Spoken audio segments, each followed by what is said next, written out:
नहमदु व नुसल्ली अला रसूलिहिल करीम अम्मा बाद अऊज़ु बिल्लाहि मिनश शैतानिर रजीम बिस्मिल्लाहिर रहमानिर रहीम रब्बि इश्रह ली सदरी व यस्सिर ली अमरी वहलुल उक़दतम मिन लिसानी यफ़क़हू क़ौली अल्लाहुम्मा अरिनल हक़्क़ हक़्क़न वरज़ुक़ना इत्तिबाअहु व अरिनल बातिला बातिलन वरज़ुक़ना इज्तिनाबा अल्लाहुम्मा अग़फ़िर लना वरहमना अंत मौलाना फ़ंसुरना अलल क़ौमिल काफ़िरीन रब्बि यस्सिर व ला तुअस्सिर व तम्मिम बिल खैर आमीन या रब्बल आलमीन। आज के इस लेक्चर में हम इंशाल्लाह जुल्हज्जा के महीने की फजीलत पर बात करेंगे, खास तौर पर पहले अशरे की फजीलत की।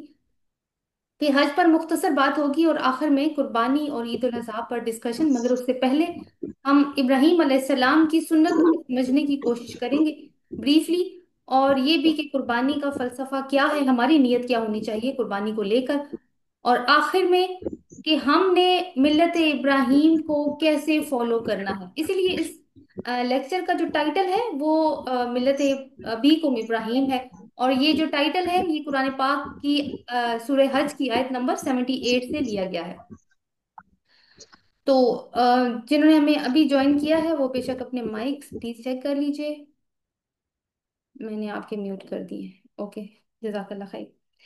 सो अल्लाह ताला सूरह फजर में इरशाद फरमाते हैं, वल फज्र वलयालिल अश्र वश्शफ़ी वल वत्र वल्लैलि इज़ा यसर। फजर के वक्त की कसम है और 10 रातों की कसम है और जुफ्त और ताक की कसम है और रात की कसम है जब वो गुजर जाए। एक और जगह पर इरशाद होता है, वल असर, कसम है असर के वक्त की। तो आपने देखा कि इन दोनों आयात में एक जगह पर अल्लाह ताला ने फजर के वक्त की कसम खाई है और एक जगह पर असर के वक्त की कसम खाई है। तो इससे कनेक्शन में हमें ये मालूम भी होता है कि हमारे दीन में वक्त की बड़ी अहमियत है। हमें जिंदगी की ये जो मोहलत मिली हुई है वो भी वक्त के अंदर कैद है, जिसके अंदर फर्दर डिवीजन कैसे है कि बचपन है, लड़कपन है, जवानी है, उधेड़ उम्र है और फिर बुढ़ापा। ये मजीद तकसीम है और अगेन वही वक्त पे मुनहसिर है। बचपन का एक खास वक्त है, लड़कपन का, जवानी का इनका खास वक्त है। इसके अलावा हम ये ऑब्जर्व करते हैं अपने दिन रूटीन में कि दिन रात का फेर हो रहा है। दिन रात हफ्तों में बदल रहे हैं, हफ्ते महीनों में बदल रहे हैं, महीने सालों में बदल रहे हैं। और हम हर वक्त यानी हर तरफ से एक एक वक्त के फैब्रिक के अंदर बुने हुए हैं, या हम यूं कह सकते हैं कि हम वक्त के जाल के अंदर जकड़े हुए हैं। हम चाह कर भी अपने आप को आजाद नहीं कर पाते। सूरह तौबा के मुताबिक अल्लाह ताला ने 12 महीनों का कैलेंडर उसी वक्त बना दिया था जब उसने आसमानों और जमीन की तख्लीक फरमाई थी। और इन 12 महीनों में कुरान के मुताबिक 4 महीने हुर्मत के हैं। तो हुर्मत के महीने कौन से हैं? जिकादा, जुलहज, ये जिस जो महीना अभी गुजरा है, रजब और मुहर्रम है इसके अलावा। तो आप एक पॉइंट पे नोट कीजिए कि जब से जमीन और आसमान की तख्लीक हुई है कैलेंडर बन चुका है। और आपको पता है ना कि कैलेंडर का तो एक एक सफा आगे जाता है जो हमें क्या बताता है कि काउंट डाउन हो रहा है। तो काउंट डाउन तो तब से ही शुरू हो गया था और हम अब जो है वो उसके आखिरी मराहिल में दाखिल हो चुके हैं। अच्छा, फिर थोड़ा सा मजीद गौर करें वक्त के हवाले से तो हमारी इबादत जो कि हमारे दीनी शायर हैं उनकी अहमियत भी वक्त के साथ ही जुड़ती है। अगर हम फजर सुबह 10 बजे पढ़ें तो क्या वो फजर होगी? नहीं होगी। इसी तरह हम सारी नमाजें सुबह जागते ही इकट्ठी अदा कर लें तो क्या उन नमाजों की अहमियत होगी? अनलेस कि कोई कोई इमरजेंसी सिचुएशन हो। नहीं, ऐसा नहीं है। तो कुरान कुरान पाक के मुताबिक सूरह निसा में अल्लाह ताला फरमाते हैं कि नमाज वक्त की पाबंदी के साथ फर्ज है, यानी मखसूस औकात के साथ फर्ज की गई है। फिर रमजान के रोजे अगर हम देखें तो उसके लिए भी अल्लाह ताला ने एक खास महीना फर्ज किया है, यानी एक एक फिर अगेन वही एक टाइम फ्रेम रखा है उसके लिए भी। अब ऐसा नहीं हो सकता कि जैसे अभी तो चले मौसम आगे जा रहा है सर्दी की तरफ, लेकिन कुछ टाइम पहले 2 साल पहले गर्मियों के रोजे आ रहे थे, जून जुलाई के रोजे भी हमने रखे हैं। तो मैं अगर ये कहूँ कि रोजे तो मैं रखूंगी पूरे 30 ही रखूंगी, लेकिन मैं जुलाई में नहीं रख सकती, इसमें बहुत गर्मी होती है, मुझसे बर्दाश्त नहीं होता, मैं ऐसे करूंगी कि जनवरी में रख लूंगी। तो क्या मेरे रोजे की फर्जियत अदा हो जाएगी? नहीं होगी। सिमिलरली हज भी एक खास महीने के साथ लिंक करता है और वो जुलहज का महीना है। तो जुलहज के महीने के अलावा कहीं पे भी कभी भी हज कर लिया, हज नहीं होगा। ऐसी ही हाल जो है वो जक़ात का है कि साल गुजर जाए एक खास अमाउंट के ऊपर, जो माल की अमाउंट है उसके ऊपर साल गुजर जाए, साल की शर्त है। अगेन एक टाइम टाइम का रेफरेंस दे दिया गया है। तो साल गुजरने के जैसे ही साल गुजरा ज़कात अदा कर दी। अब मैं अगर 1.25 साल के बाद दे रही हूँ, 1.5 साल के बाद दे रही हूँ, जब मेरी मर्जी है मैं दे रही हूँ, इसका मतलब है मैं फर्ज की अदायगी में डंडी मार रही हूँ। और आप देखिए कि जुमे की नमाज है, ईदैन की नमाजें, इन सब का मामला है। तो ये तो फराइज की बात है जो कि एक टाइम के साथ जुड़े हुए हैं, और इसमें कोताही एक मोमिन के लिए मुमकिन नहीं है। लेकिन जहां तक नफली इबादत का ताल्लुक है, क्योंकि जाहिर है कि फराइज की अहमियत ज्यादा है, लेकिन नफली इबादत को भी देखें तो उसमें भी हमें कुछ औकात बाज इबादत के साथ बताए गए हैं जो कि इन इबादत की अहमियत में भी इजाफा करते हैं, जैसे कि तहज्जुद की नमाज है। तो तहज्जुद की नमाज क्या है कि जब 2/3 रात गुजर जाए तो अफजल वक्त वही है कि हम उठें और अल्लाह ताला के सामने खड़े हो जाएं, क़याम करें, उसके सामने सजदा रेज़ हो जाएं। और कुरान पाक में भी हमें पता चलता है कि अल्लाह ताला ने उन लोगों की तारीफ की है जो सहरी के वक्त इस्तगफार करते हैं। तो ये इस्तगफार का वक्त है। और रसूलुल्लाह सल्लल्लाहु अलैहि वसल्लम ने हमें इस बात की खबर दी है कि जब रात का तिहाई हिस्सा गुजर जाता है तो अल्लाह ताला आसमान दुनिया पर नजूल फरमाते हैं, और एक पुकार होती है कि है कोई मगफिरत तलब करने वाला तो मैं उसको बख्श दूं, है कोई मुझसे तलब करने वाला और मैं उसे अता करूं। तो आप देखिए इसकी भी अहमियत। और साथ में फिर हम ये जो शवाल के जैसे रोजे रखते हैं, 6 रोजे, कि वो पूरे साल के रोजों का अजर उसके अंदर शामिल हो जाता है। फिर मुहर्रम की 9वीं और 10वीं का रोजा है, और ये गुज़िश्ता साल के गुनाहों की माफी की बशारत इसमें हमें दी गई है। इसी तरह रसूल अल्लाह सल्लल्लाहु अलैहि वसल्लम शाबान में बहुत ज्यादा यानी रोजे रखा करते थे, रोजे का एहतमाम किया करते थे। तो थोड़ा सा गौर करें तो हमें ना पता चलता है कि इनकी ना फजीलत बहुत ज्यादा हमें मिलती है ना। यानी अमल इतना ज्यादा नहीं है लेकिन अजर बहुत ज्यादा है। यानी कि शॉर्टकट्स दे दिए हैं अल्लाह ताला ने, और ये भी अल्लाह ताला की रहमत है, उसकी शान गफारी है। तो सबक हमें यहाँ से एक ये भी हम ले सकते हैं कि औकात की पाबंदी के साथ एक तो इबादत से फायदा उठाकर भी हम अपने अजर में इजाफा कर सकते हैं। और दूसरी चीज ये है कि ये हमारे अंदर एक और जो सिफ्त है इंसान के अंदर, जो और खास तौर पे उम्मत मुस्लिमा के अंदर, कि डिसिप्लिन और रिस्पॉन्सिबिलिटी की जो सिफात हैं वो भी ये हमारे अंदर इनकलकेट हो रही हैं इसी तरह साथ साथ। इसी तरह आप देखें कि अब हम एक बड़े खुसूसी महीने में दाखिल हो चुके हैं और जिसका नाम है जुल हज। और क्या होता है इस महीने में? हज होता है, ईद उल अजहा आती है और कुर्बानी की जाती है फिर। इस महीने की एक और खास बात इसके पहले 10 दिन है। और दिन में एक बात नोट कर लीजिए कि रात भी शामिल होती है, और इसका जिक्र कुरान पाक में मौजूद है। मैंने अब बिल्कुल स्टार्ट में सूरह फजर की जो आयत तिलावत की है, वल फजरी व लयालिल आश्र, कसम है फजर के वक्त की और 10 रातों की। और इन 10 रातों के बारे में जो मुफस्सिरीन की मेजॉरिटी है उनकी यही राय है कि ये अशरा जिलहज की बात हो रही है यहाँ पर। तो अब देखें कि वैसे ही हमारा रब हमसे बात करता है तो हम तो सरे तस्लीम खम करने वाले हैं, मोमिन हैं हम उसके। लेकिन उसके ऊपर वो कसम भी खा रहा है। और कसम कब खाई जाती है? जब किसी बात के अंदर ताकीद लेकर आना मकसूद हो, यानी उस बात को शक और शुबे से दूर रखने के लिए कसम खाई जाती है। इसका मतलब है जब अल्लाह ताला कसम खा रहे हैं तो हमें तो बहुत ज्यादा अलर्ट हो जाना चाहिए। अब यह है कि इस सिलसिले में मुकम्मल रहनुमाई के लिए कि क्या फजीलत है, हमें क्या करना चाहिए, किस तरह से हम इस टाइम को अच्छे तरीके से अवेल कर सकते हैं, हमें रसूल अल्लाह सल्लल्लाहु अलैहि वसल्लम के दरवाजे पर ही दस्तक देनी पड़ेगी। तो हम इस महीने को अहदीस की रोशनी में समझने की कोशिश करेंगे। एक तो कुरान के अकाउंट से हमने पहले देखा कि हुर्मत के महीनों की वजह से भी, क्योंकि एक ये भी हुर्मत का महीना है। इसका मतलब मेरे और आपके लिए यही है कि ये इज्जत और एहतराम का महीना है और इसमें लड़ाई झगड़ा फितना फसाद मना है। सही बुखारी में रवायत है, हजरत अब्दुल्ला बिन अब्बास रजी अल्लाह अन्हु इसके रावी हैं। वो कहते हैं कि रसूल अल्लाह सल्लल्लाहु अलैहि वसल्लम ने इरशाद फरमाया, अशरा जुल हज में किए जाने वाले नेक अमाल दूसरे आम दिनों में किए जाने वाले नेक अमाल के मुकाबले में अल्लाह के यहाँ ज्यादा फजीलत वाले हैं। ठीक है, अब आपको की वर्ड समझ में आ रहे हैं? अशरा जुल हज, नेक अमाल, आम दिनों के नेक अमाल और इन दिनों में किए गए नेक अमाल, तो अल्लाह ताला के नजदीक इनकी फजीलत ज्यादा है। अब सहाबा इकराम भी सुन रहे थे ये बात, तो सहाबा इकराम ने अर्ज की, या रसूल अल्लाह, क्या जहाद भी इसके बराबर नहीं? फरमाया हाँ, यानी नहीं है बराबर।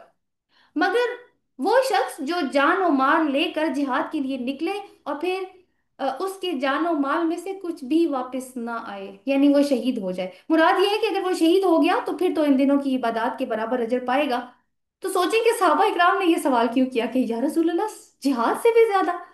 क्योंकि सहाबा इकराम ने अपना सब कुछ, अपनी जान माल औलाद घर बार अल्लाह के सौंपे हुए मिशन में रसूल अल्लाह सल्लल्लाहु अलैहि वसल्लम का साथ देने में लगा दिया है, खपा दिया है। वो जख्मी हुए, हाथ पांव कटवाए, अपने प्यारों की जानों को गंवाया। तो आप सोचें कि उनके नजदीक जिहाद की कितनी अहमियत रही होगी। और अहमियत है भी हमारे दीन में इसकी। जाहिर है कि दीन का तो कायम होना ही नहीं मुमकिन ना उसके बगैर। तो उन्होंने इस नुक्ता नजर से पूछा।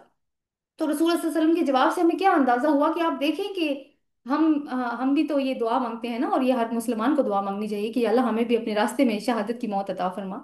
तो उससे भी ज्यादा अजर बढ़ गया इन दस रातों का।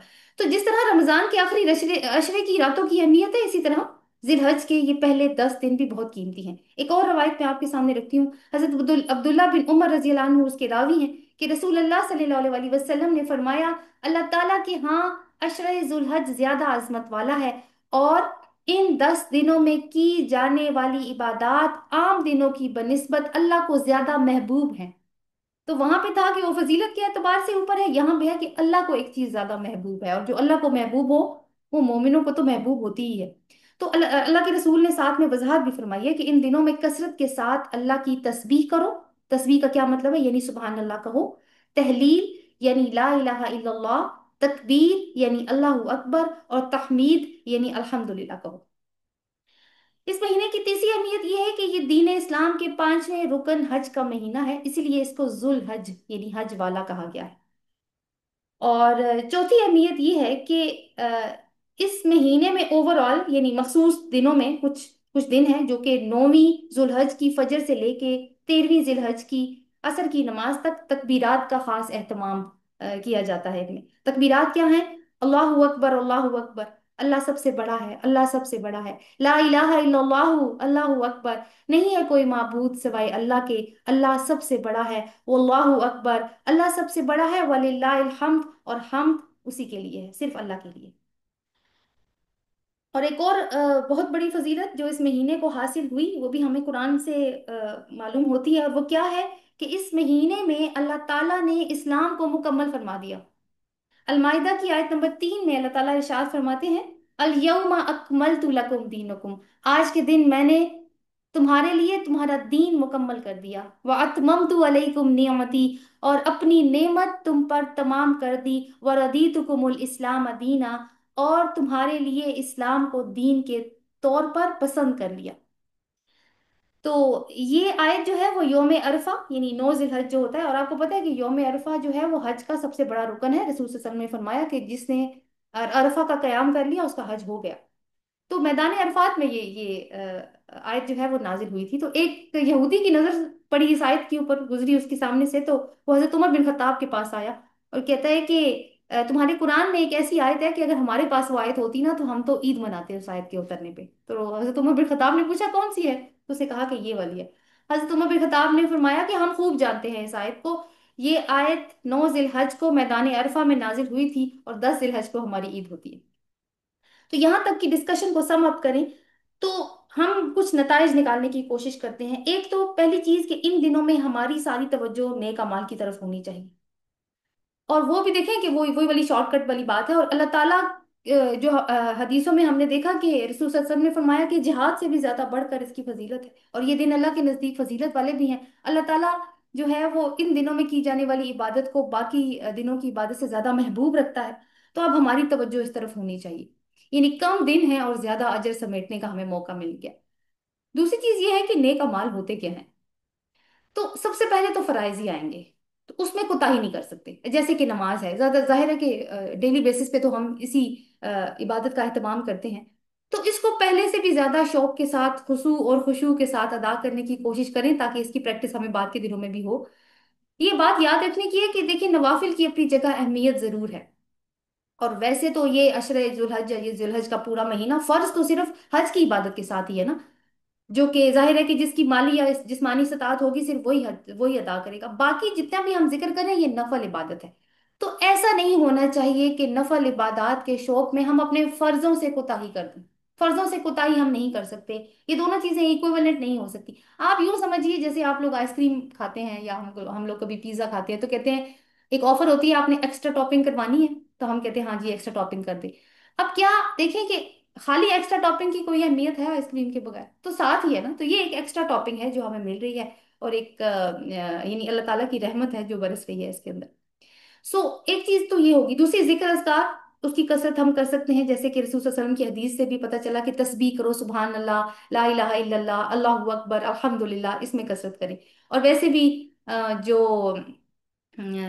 روحانی حلقات ہوتے ہیں نا، اس میں کہا جاتا ہے کہ جو دم غافل سو دم کافر. اور رسول اللہ صلی اللہ علیہ وسلم نے ہمیں تاکید کی ہے کہ ہماری زبان ہر وقت ذکر الہی سے تر رہنی چاہیے. ویسے بھی پھر یہ ہے کہ ہم یعنی یہ کچھ سجیشنز ہیں کہ ہم کس طریقے سے اس ٹائم کو اویل کر سکتے ہیں. ہم قیام اللیل کا اہتمام کم از کم اس عشرے کے لیے کر سکتے ہیں. اس میں ہم استغفار کی کثرت کریں. کیا معلوم پھر ہمیں عادت ہی پڑ جائے اس چیز کی. اور دیکھیں ایک اور بات سوچیں کہ اگین وہی بات کہ ہیں تو نفلی عبادات، کہ سب سے لمبی عبادت کیا ہے جو ہم ایک دن میں کر سکتے ہیں؟ تو وہ روزہ ہے. تو وہ بھی ہم اس کا بھی اہتمام کر سکتے ہیں. اور یہ ہے کہ سارا دن ہم اس میں عبادت کی حالت میں ہوں گے اگر ہم نے شعوری طور پر روزہ رکھا ہے. کیونکہ بہت سارے لوگ ہمارے نبی صلی اللہ علیہ وسلم کے مطابق روزہ رکھتے ہیں اور ان کے ہاتھ بھوک پیاس کے سوا کچھ بھی نہیں آتا.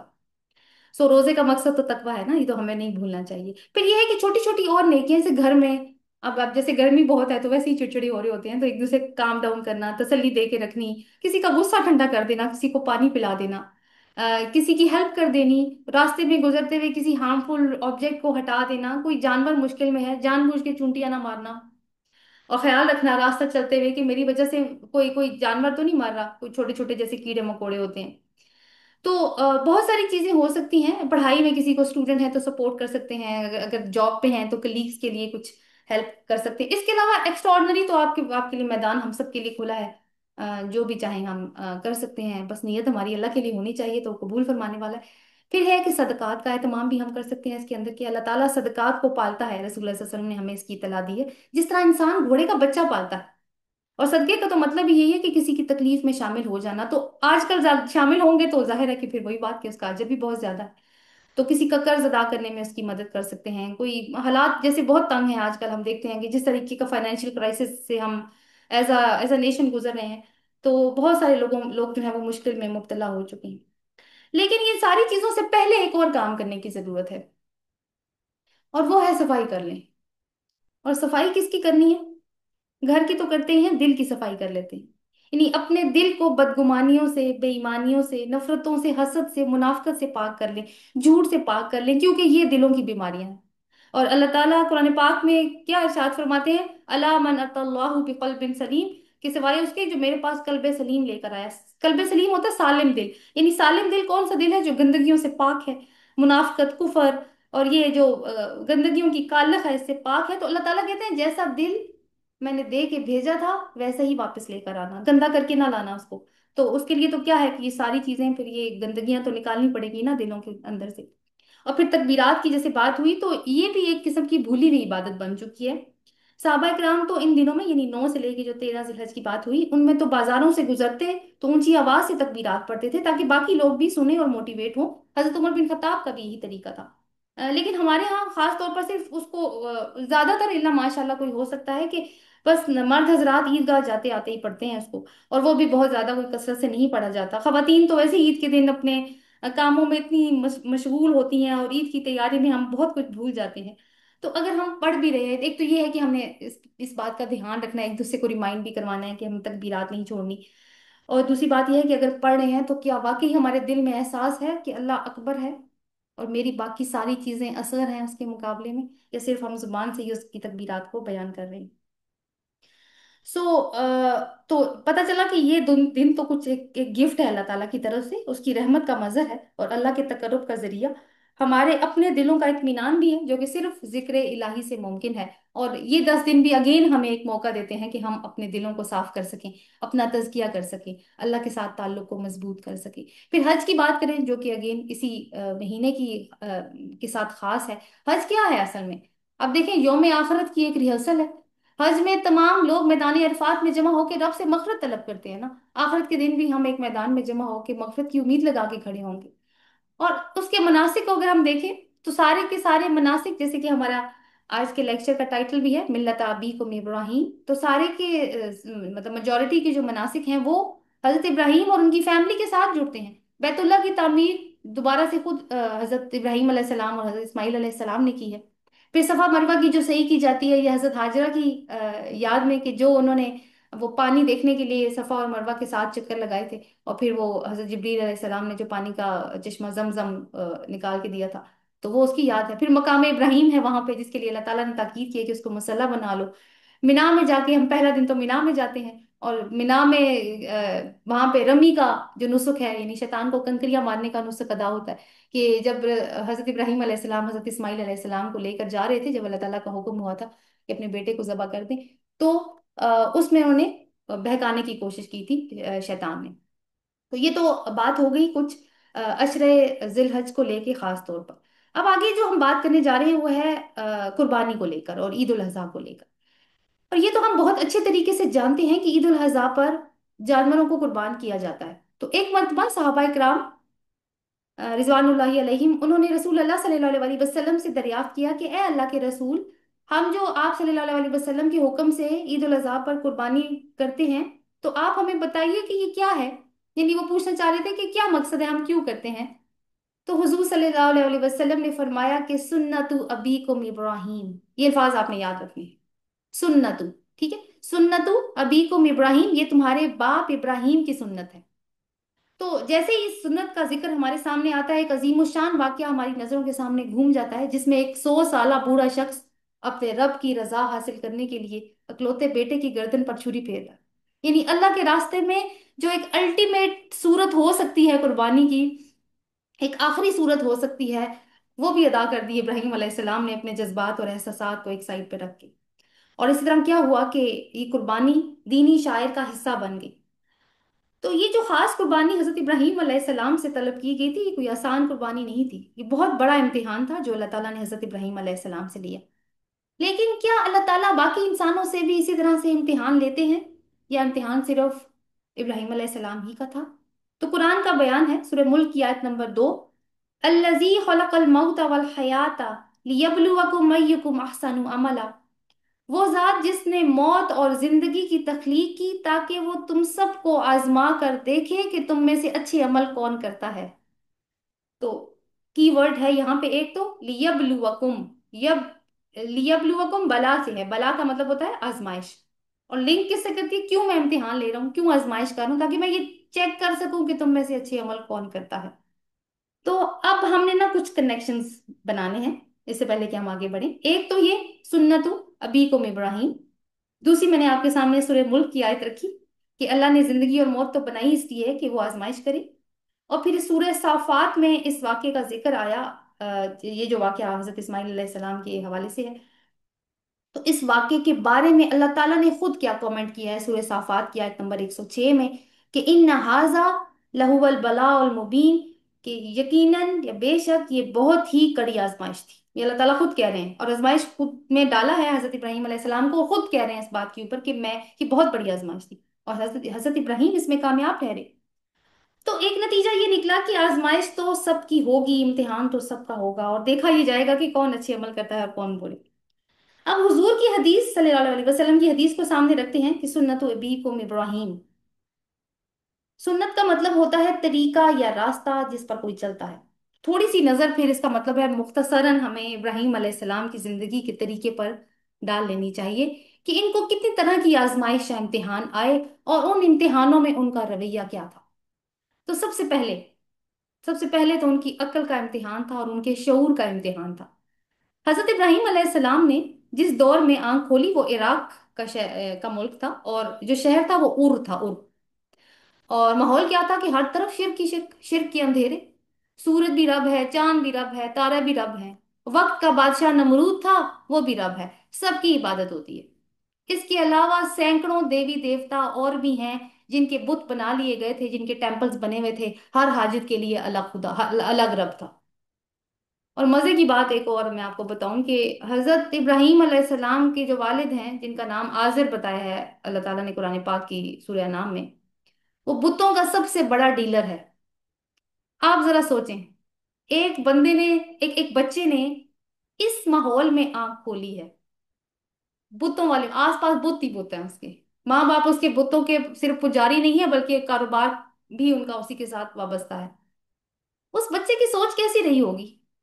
अब हम अपने बच्चों की सोच देख लेते हैं ना, किस तरह डेवलप करती है हमारे बच्चों की सोच, घर के माहौल को देख के। जो माँ बाप करते हैं बच्चे आमतौर पर वही करते हैं, वैसा ही सोचते हैं। अगर माँ बाप किसी को दोस्त रखते हैं तो बच्चे भी उसको दोस्त रखते हैं। अगर माँ बाप की किसी के साथ कोई अदावत है तो बच्चे भी उसके साथ अदावत रखते हैं। मगर इब्राहिम अलैहिस्सलाम को देखकर लगता है कि ऐसा हमेशा नहीं होता। कुछ बच्चे अपने दिमाग या अकल का इस्तेमाल दुरुस्त सिमत में भी करते हैं, और फिर क्या नतीजा निकलता है। कहते हैं सबसे पहला इंटरेक्शन अपने वालिद के साथ हुआ है।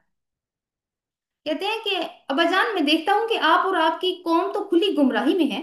क्या आपने बुतों को इलाह और महबूद बना रखा है?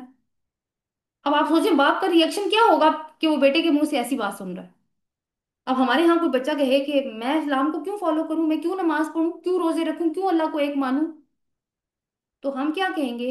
यार हमारे बच्चे का तो दिमाग लगता है कि खिसक गया है, अब इसको तो कोई झाड़ पूंछ की जरूरत है, कोई जिन आ गया इसके ऊपर। तो वालिदैन जो है वो हर दौर के ऐसे ही हैं।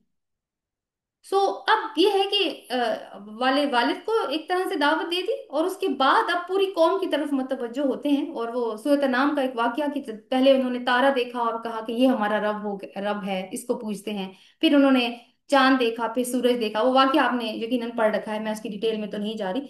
लेकिन मैं उससे एक रिजल्ट ये निकाल रही हूँ कि उन्होंने इस सारी एक्टिविटी से ये डेमोन्स्ट्रेट किया लोगों को कि तुम कितने अहमक हो। क्या तुम सिर्फ सूरज चांद तारों का चमकना देखकर उनको माबूद बना के बैठे हो, तो तुम उनका डूबना क्यों नहीं देखते? और इस तरीके से ना, यानी इंटेलेक्चुअली लोगों को वो क्या कहते हैं कि उनको जगाने की कोशिश करते थे कि जहनी बेदारी आए लोगों के अंदर। और कुछ लोग हल्के से बेदार हुए भी, लेकिन वो टेढ़ी फितरत उसने फिर थपक कर सुला दिया, और इब्राहिम अलैहिस्सलाम को गुमराह कहा और बुरा भला कहा। लेकिन इब्राहिम अलैहिस्सलाम ने सब्र ही किया इन हालात में। तो खानदान भी खिलाफ हो चुका है, कौम भी खिलाफ हो चुकी है। ये इम्तिहान हुआ पहला। फिर और कोई बहुत ज्यादा उम्र नहीं है अभी इनकी। फिर ये है कि कुव्वत इरादी की आजमाइश। तो अब बातें तो करने लग गए थे कि लोगों के साथ सवाल भी उठाने लग पड़े थे कि तुम लोग क्या काम करते हो। तो एक रात जो है वो भी वाकया आपने सुन रखा होगा कि एक बुत खाने में गए जहां बहुत सारे बुत थे, सारे बुतों को तोड़ दिया। और जो तो कुल्हाड़ा था या तेशा था, जिस भी चीज से उन्होंने बुतों को तोड़ा था, वो एक बड़े से बुत के हाथ में दे दी, यानी एक बुत को छोड़ दिया। अब लोग कहीं बाहर गए हुए थे, शहर से बाहर गए हुए थे, जो कौम के लोग थे, जब वो वापस आए तो उन्होंने देखा कि उनके खुदाओं का तो ये हशर हुआ हुआ है। तो बेचारे दुख से भी भर गए और गुस्से से भी भर गए। तो उन्होंने पूछा कि ये हाल किसने किया हमारे खुदाओं का? तो मालूम हुआ कि एक लड़का है, नाम है उसका इब्राहिम, वो इस तरह की बातें करता है, तो उसको बुला के पूछना चाहिए, यकीनन ये उसी ने किया होगा। अब वो इब्राहिम अलैहिस्सलाम को पेश किया। तो कहते हैं कि मुझसे क्या कह रहे हो, इससे पूछो ना, ये जो बड़ा है उसके हाथ में तो कुल्हाड़ा भी नजर आ रहा है, इसी ने किया हो। तो अब लोगों ने तो कहा कि ये तो नहीं बोलता, तुम्हें पता है इब्राहिम। तो फिर इब्राहिम अलैहिस्सलाम ने फिर वही वाली बात की ना कि फिर तुफ है तुम पर कि तुम इनको पुकारते हो जो अपनी हिफाजत भी नहीं कर सकते। अब क्या है कि अब बादशाह के सामने पेशी हुई है, बहुत बड़ा वाकया हो गया। नमरूद नमरूद पूछता है हजरत इब्राहिम अलैहिस्सलाम से कि तुम्हारा रब कौन है। अल बकरा में हमें इसका अकाउंट मिलता है। तो इब्राहिम अलैहिस्सलाम फरमाते हैं कि रब्बी अल्लज़ी युहयी व युमीत, मेरा रब तो वो है जो जिंदा भी करता है और मौत भी देता है। तो नमरूद ने कहा कि आना उख्शी व उम्मीद, मैं भी जिंदा करता हूँ और मौत देता हूँ। और अपने कैद खाने से उसने सजाए मौत के मुजरिमों को, कुछ मुजरिमों को बुलाया, कुछ को जिंदा छोड़ दिया। मौत की सजा तो उनको हुई भी थी, कुछ को जिंदा छोड़ दिया, कुछ को वहीं पे कत्ल कर दिया। और कहा देखो, जिंदगी और मौत तो मेरे इख्तियार में है। अब हजरत इब्राहिम ने उसको फिर एक और दलील दी। हजरत इब्राहिम ने फरमाया, फ़इन्न अल्लाह याती बिशम्सी मिनल मशरिक, बस मेरा अल्लाह तो सूरज को मशरिक से लाता है। फाती बिहा मिनल मगरिब, तुम इसको मगरिब से निकाल कर ले आओ। अब नमरूद के पास कोई जवाब नहीं था, बिल्कुल स्पीचलेस हो गया। अब आप सोचें कि वो क्यों स्पीचलेस हुआ है, क्योंकि दिमाग ने तो उसके भी हरकत कर दी है एक। और हरकत ये नहीं की कि अच्छा इब्राहिम तो ठीक है, हरकत उसने ये की है कि ये शख्स तो लोगों के अंदर सोच को बेदार कर रहा है। और कोई भी डिक्टेटर नहीं चाहता कि कौम जो है वो आजादाना सोच की मालिक हो, सोच पे पाबंदी होती है, वरना तो लोग कुछ का कुछ कर बैठे। तो बस जी फिर वो मजहबी असबियत जगाई गई सब में, और सूरत अंबिया की आयत नंबर 68 के मुताबिक कि फिर एक बहुत बड़ा आग का अलाव बनाया गया। और कहा गया कि, और ये नहीं कि हजरत इब्राहिम को फेंका गया उसमें, नहीं, कहा गया कि खुद कूद पड़ो इस आग के अंदर। अब उन्होंने ये सोचा होगा कि जवानी में अक्सर लोगों को इनकलाब लाने का बुखार चढ़ता है, इनको भी चढ़ गया है, अभी उतर जाएगा। लेकिन हुआ क्या? वो जो शेर है कि बेखतर कूद पड़ा आतिश नमरूद में इश्क, अक्ल है महवे महवे तमाशाई लबे बाम। तो अच्छा, यहाँ पे अकल की बात नहीं सुनी, क्योंकि अगर वो अकल की बात सुनती तो अकल तो यही कहती, नहीं नहीं ऐसा ना करो, मसलहत इख्तियार करो, देखो इस वक्त अपनी जान बचा लो, ताकि मुस्तकबिल में तुम अल्लाह की तरफ दावत दे सको। तुम खत्म हो गए तो ये दावत भी खत्म हो जाएगी। लेकिन नहीं, आज नहीं। आज ऐसा कर दिया तो दीन में मसलहत पसंदी हमेशा के लिए आ जाएगी। जहां तौहीद और शिर्क का मामला हो, उसके दरमियान में पेच पड़ जाए तो कोई मसलहत पसंदी नहीं, फिर दो टोक फैसला है। और ये देखें, ये सिर्फ मेरे कहने की बात नहीं है, ये सुन्नत अबीकुम इब्राहिम है जो हमें मालूम होती है कुरान के अकाउंट से। तो कोई डाउट नहीं रह जाता। और आप मसलहत पसंदी की जैसे मैंने बात की, ये मसलहत पसंदी हर किसी के माइंड में आती है कि अभी तो मुश्किल आ रही है, चुप कर जाओ। लेकिन हमें ये सोचना है, इब्राहिम अलैहिस्सलाम जो हमें नसीहत दे के गए हैं कि दीन अल्लाह का है, वो अपना काम किसी से भी करवा सकता है, हमें कॉम्प्रोमाइज करने की इजाजत नहीं है उसके दीन के ऊपर। तो अल्लाह ताला ने क्या किया कि आग को हुक्म दिया कि आग ठंडी होकर इब्राहिम के लिए सलामती बन जाए। तो अल्लाह के हुक्म से ये हो गया, अल्लाह ताला ने अपने खलील के लिए ये भी किया। लेकिन देखने की बात ये है कि पहले तो इब्राहिम अलैहिस्सलाम आग में कूदे हैं ना खुद। मूसा अलैहिस्सलाम भी समंदर में खुद भी गए थे और अपनी कौम को भी गुजरवाया था, लेकिन पहले असा मारकर समंदर को दो हिस्सों में फाड़ा था, फिर इसमें कदम रखा था। अब उसके बाद क्या हुआ कि वालिद ने घर से निकाल दिया, एक और इम्तिहान, कि निकल जाओ वरना संसार कर डालूंगा। तो खैर निकल पड़े हैं। और फरमाते हैं कि आयत नंबर 99 है सूरह साफात की, इन्नी ज़ाहिबुन इला रब्बी सयादीन, मैं अपने रब की तरफ जाता हूँ, वही मुझे रास्ता दिखाएगा। एक और आजमाइश के रब की खातिर अपना घर बार छोड़ दिया। कहाँ जाना है कुछ मालूम नहीं, कोई गूगल मैप नहीं है, कोई मालूमात और नहीं कि आसपास किस तरह के मुल्क मौजूद हैं, क्या उनकी डेमोग्राफिक पोजीशन है, क्या जोग्राफिकल कंडीशंस हैं उनकी।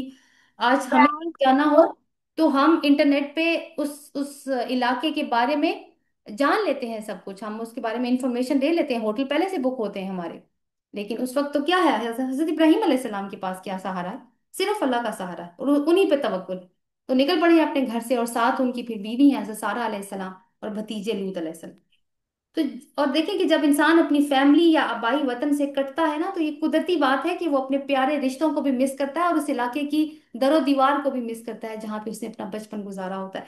रसूल अल्लाह सल्लल्लाहु अलैहि वसल्लम जब हिजरत फरमा कर मक्का छोड़कर हिजरत फरमाने के लिए मदीना जा रहे थे, तो मक्का छोड़ते हुए उन्होंने क्या फरमाया था कि मक्का तू मुझे बहुत अजीज है, लेकिन मैं क्या करूं कि तेरे रहने वाले मुझे यहाँ जीने नहीं देते। तो खैर इब्राहिम अलैहिस्सलाम निकल पड़े हैं कि मैं अपने रब की तरफ जाता हूँ, यानी रब की तरफ हिजरत की है उन्होंने, रब के हुक्म से हिजरत की है, उसकी उसकी रजा की खातिर हिजरत की है। तो दुआ मांगी कि रब्बी हबली मिनस सालिहीन, कि मुझे नेक औलाद अता फरमा। तो अल्लाह ताला अपनी पहली औलाद इस्माइल अलैहिस्सलाम की सूरत में अता फरमाते हैं, जो कि हजरत हाजरा से पैदा हुए रजी अल्लाह अन्हा। और फिर हजरत इस्माइल की पैदाइश के 13 साल बाद हजरत इसहाक और फिर उनके पोते की साथ हजरत याकूब अलैहिस्सलाम की भी खुशखबरी दी गई। और इब्राहिम अलैहिस्सलाम अल्लाह ताला की बहुत शुक्रगुजार हुए बुढ़ापे की औलाद पाकर। लेकिन हजरत इस्माइल के पैदा होने के बाद भी हजरत इब्राहिम की आजमाइश खत्म नहीं हुई। बुढ़ापे में अल्लाह ताला ने ये औलाद दी है। और वो हजरत हाजरा से ये औलाद हुई है, हजरत सारा से नहीं हुई, वो क्योंकि फिर एक अलग तरफ कहानी का रुख मुड़ जाता है, इसलिए मैं वहां से अभी अवॉइड कर रही हूँ। अब क्या हुआ कि बच्चा पैदा हो गया, तो अल्लाह के हुक्म के मुताबिक अल्लाह ने हुक्म दिया कि अपने शीरख्वार बच्चे और बीवी हाजरा को यहाँ से ले जाओ और जो जगह मैंने बताई है वहां छोड़ आओ। तो अब निकले हैं फलस्तीन से, सख्त गर्मी रेगिस्तान का तवील सफर तय करके एक वादी, जिसको कुरान कहता है गैर ज़ी ज़र, यानी कोई नबातात नहीं, बिल्कुल बेआबो गया वीरान वीराना, जो कि मक्का है अभी आजकल का, उसमें छोड़ दिया। एक खजूरों का बैग दे दिया, एक पानी का मशकीजा दे दिया और जाने लगे। तो हजरत हाजरा अलैहिस्सलाम पीछे आई और पूछा कि हमें किसके सहारे पर छोड़ के जा रहे हैं, इतनी वीरान जगह, कोई इंसान नहीं, कोई आबादी का दूर दूर तक पता नहीं। नहीं बोले। फिर फरमाया, फिर पूछा उनसे, फिर कहा अल्लाह का हुक्म है। कहा हाँ अल्लाह का हुक्म है। तो आप सब्र इस्तकलाल देखें हजरत हाजरा अलैहिस्सलाम का, कहती है ठीक है, अगर अल्लाह का हुक्म है तो फिर वो हमें जाया नहीं करेगा। इत्मीनान हो गया उनको। और फिर उसके बाद वो जमजम वाला जो वाकया पेश आया, तो हजरत इब्राहिम अलैहिस्सलाम ने, अब देखिए बच्चा पैदा होता है और वो भी इतनी टाइम के बाद, तो घर में एक बिल्कुल खुशी का माहौल बन जाता है और हर कोई उस बच्चे को एंजॉय कर रहा होता है।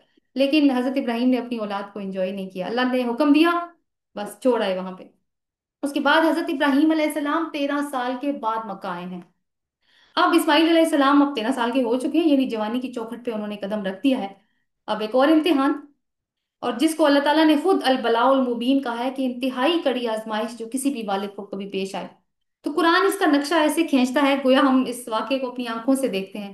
سورہ صافات کی آیات ہیں 101 سے لے کر 111، میں ان کا ترجمہ آپ کے سامنے رکھتی ہوں۔ ابراہیم نے کہا، اے میرے رب، مجھے ایک بیٹا عطا کر جو صالحین میں سے ہو۔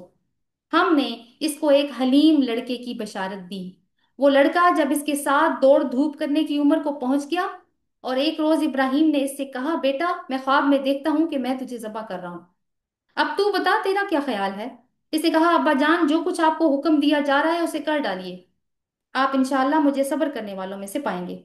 آخر کو جب دونوں نے سر تسلیم خم کر دیا اور ابراہیم نے بیٹے کو ماتھے کے بل گرا دیا، تو ہم نے پکارا، اے ابراہیم، تو نے اپنا خواب سچ کر دکھایا، ہم احسان کرنے والوں کو ایسی ہی جزا دیتے ہیں۔ یقیناً یہ ایک بڑی آزمائش تھی اور ہم نے ایک بڑی قربانی فدیے میں دے کر اس بچے کو چھڑا لیا اور اس قربانی کو بعد کی نسلوں میں چھوڑ دیا۔ سلام ہے ابراہیم پر، ہم احسان کرنے والوں کو ایسی ہی جزا دیتے ہیں، یقیناً وہ ہمارے مومن بندوں میں سے تھا۔ تو کچھ پوائنٹس اس میں سے ہم جو ہمیں نظر آتے ہیں، اخذ کرتے ہیں، وہ کیا ہیں؟ پہلی بات، خواب آیا ہے، حالانکہ پیغمبر ہے، اللہ کی وحی اترا کرتی ہے ان کے اوپر، لیکن اللہ تعالیٰ ایک اور انداز سے آزما رہے ہیں، اور یہاں سے ہمیں پتہ چلتا ہے کہ نبی کا خواب بھی وہی ہوتا ہے۔ دوسرا پوائنٹ اس میں سے یہ نکلتا ہے جو ایک سائڈ پوائنٹ ہم کہہ سکتے ہیں، لیکن بڑا خوبصورت سبق ہے۔ آپ دیکھیں کہ پہلی بار بیٹے کو اس کی ہوش مندی کی عمر میں مل رہے ہیں، مگر اسماعیل اور بتا رہے ہیں کہ میں کیوں کیوں آیا ہوں، پرپس بتایا ہے اپنا، لیکن اسماعیل علیہ السلام نے یہ شکایت نہیں کی کہ آج آپ کو 13 سال بعد ہماری یاد آئی ہے، اور آئے ہیں تو صرف اس لیے کہ میری جان لے لیں۔ تو یہ تربیت کہاں سے پائی ہے اسماعیل علیہ السلام نے کہ ابا جان آپ کی جو جو آپ کو حکم ہوا ہے کر ڈالیے، میں سر تسلیم خم کرتا ہوں۔ یہ حضرت حاجرہ ان کی ماں کی تربیت ہے نا۔ آج ہم یہ دیکھتے ہیں کہ بہت سارے والد جو ہیں وہ ملک سے باہر ہوتے ہیں، اور جب فون پہ بات چیت ہوتی ہے تو بس فرمائشیں ہی ہوتی ہیں کہ آپ نے آنا ہے تو یہ لے کر آنا ہے، بیوی کی طرف سے بھی بچوں کی طرف سے بھی، اور جب وہ شخص بیچارہ پردیس سے واپس آتا ہے تو اس کو ملنے کے بعد اس کے بیگ کی طرف زیادہ نظر ہوتی ہے، وہ بھی ایک طرح کی تربیت ہے۔ خیر، پھر اللہ تعالیٰ نے کہا کہ دونوں نے سر تسلیم خم کر دیا، یعنی اس کا مطلب ہے کہ یہ کام دونوں کے لیے آسان نہیں تھا۔ اچھا، زوم کی میٹنگ ابھی کٹ جائے گی، کائنڈلی اس کو اسی لنک سے دوبارہ جوائن کر لیجیے گا، یہی لنک ہے۔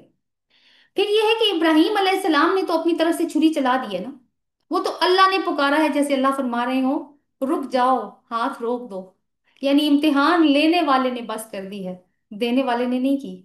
اور یہ ہے ابراہیم علیہ السلام، ایسے تو اللہ نے ان کو اپنا خلیل نہیں بنا لیا، حنیف ہم مسلمن کہتے ہیں اللہ تعالیٰ ان کو، یعنی پوری یکسوئی کے ساتھ اللہ تعالیٰ کی طرف متوجہ ہیں۔ سورۃ بقرہ میں اللہ تعالیٰ فرماتے ہیں، وَإِذْ قَالَ رَبُّهُ أَسْلِمْ، جب اس کے رب نے اس سے کہا کہ سر تسلیم خم کر دے یا فرما بردار ہو جا، قَالَ أَسْلَمْتُ لِرَبِّ الْعَالَمِينَ، اس نے کہا میں تو اپنے رب العالمین کا فرما بردار ہو گیا۔